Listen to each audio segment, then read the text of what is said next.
Mr. President, members of the General Assembly, I have come before you today in the hope that together we may make a beginning in shaping a new and better world, a world in which the miraculous inventiveness of man shall not be dedicated to his death, but consecrated to his life, the knowledge that the world should not, and cannot, be the scene of global atomic war is a knowledge that has come to us at the end of a long and tortuous evolution of human society.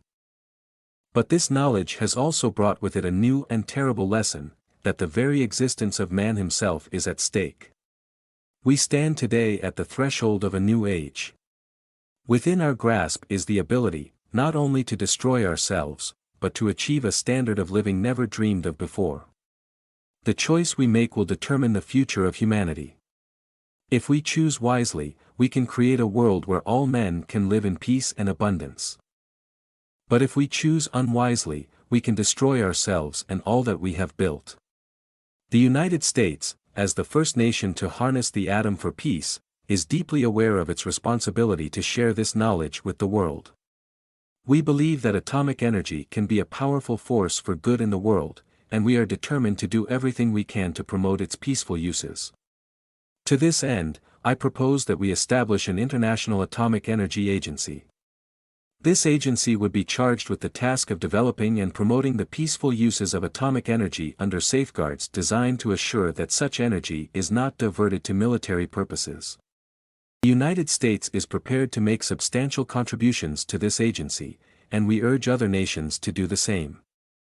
We believe that this agency can be a powerful force for peace in the world, and we are confident that it will have the support of all nations who are truly dedicated to the cause of peace.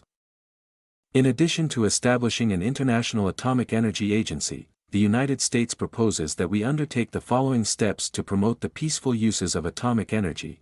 We propose to provide technical assistance to other nations in the development of their atomic energy programs for peaceful purposes. We propose to make available to other nations, under safeguards, the fissionable materials necessary for the development of their atomic energy programs. We propose to encourage and support private industry in its efforts to develop the peaceful uses of atomic energy. That these steps will help to accelerate the development of atomic energy for peaceful purposes and will make its benefits available to all nations. The peaceful uses of atomic energy are many and varied. It can be used to generate electricity, to power ships and aircraft, to produce new and useful materials, and to improve the treatment of diseases. It can also be used to improve agricultural production and to develop new sources of water.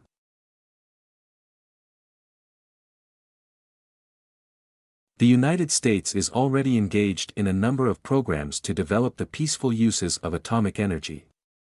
We are building atomic power plants, developing atomic-powered ships and aircraft, and conducting research on the use of atomic energy in medicine, agriculture, and industry.